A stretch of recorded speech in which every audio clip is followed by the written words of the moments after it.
or this summit will add on to a number of processes that we need to embark upon to enlarge and broaden our own experience as the world, but it should not be seen as replacing what we are all doing at the multilateral organizations level.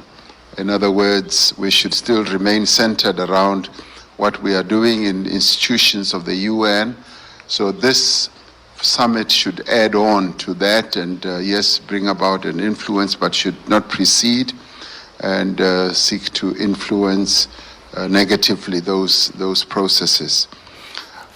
South Africa, as most of you will know, we did arrive at a deal, the JETP deal with a number of countries, and we found this to be a pioneering deal, quite historic, in that an amount of $8.5 billion was committed to support our transition to clean energy, which as South Africa we had preceded by coming out with a very bold plan where we realized that we've got to embark on this journey. And there are quite a number of lessons that we are learning as we are moving ahead. I'll just maybe share 5. The first one is that a plan like this needs to be centered on the own country's challenges and experiences. It should never be imposed on any country.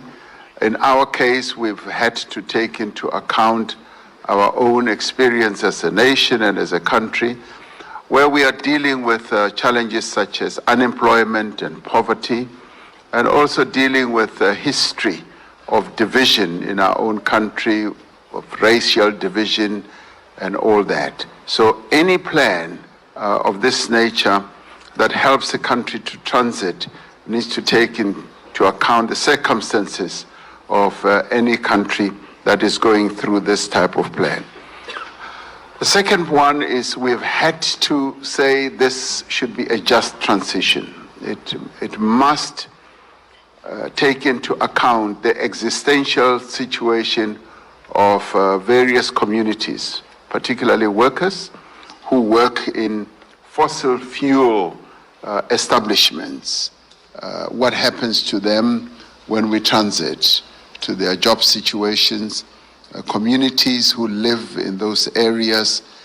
So all that needs to be taken into account, and any country that embarks on this journey must define what a just transition is going to be and what it is going to look like, so that whatever is done should not leave anyone behind. In fact, we should see a situation where new industries or sectors will be established and people will be taken along. The third one is that we need to be flexible. It needs to be a flexible type of journey. Right now in our own country, we have learned, as we've been traversing this path, that we've got to take into account our current challenges. And our current challenges are born out of the history of our own country, but also they have to deal with our energy shortage right now. 90% of our energy is generated out of fossil fuels. And right now the country is going through a major energy challenge because our energy generation is way below the needs of the country at the moment. So we've said that as we transit, as we implement this JETP, we need to take into account that, and some of our fossil fuels power stations will need to remain in existence as we are traversing this journey. So it is important that that should be taken into account. The other one, of course, the major one, is the finance part.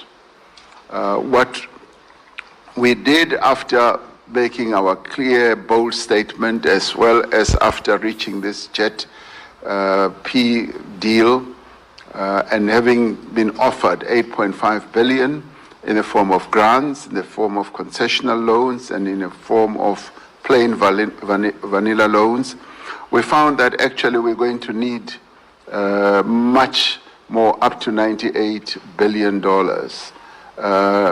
which is far much more than what has been on offer.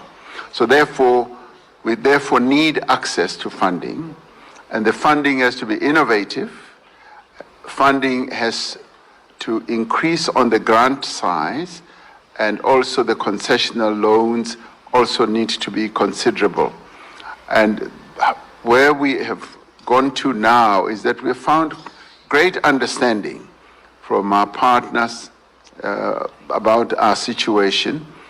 Recently, just yesterday, I had the Prime Minister of Denmark and the Netherlands visiting our country at the same time, and they made commitments, being very much alive to all the circumstances that we face. So we are encouraged by that, because all this journey requires partnership, and the partnership must be active. It must be a partnership that takes into account where we are, but it must also be a partnership that is willing to commit to a future that will lead to fairness. So that's where we are, and the lessons that we are learning are ongoing. Almost every day we learn lessons. What we've had to do is also to set up a commission that brings everyone, every important stakeholder in the country together. So I've set up a Presidential Climate Change Commission, which brings scientists, academics, trade unions, government people, both at local government level, provincial and at national level.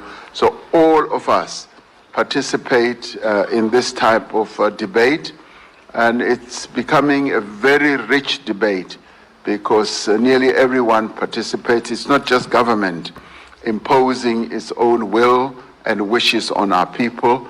So everybody sees in a very transparent way what we are seeking to achieve. And so that in the end ensures that no one is left behind, and we walk this journey together. So that's the lessons that we can put out for everyone to hear.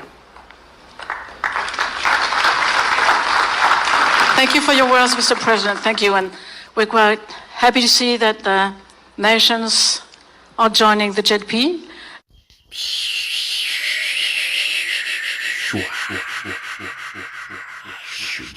As we rise.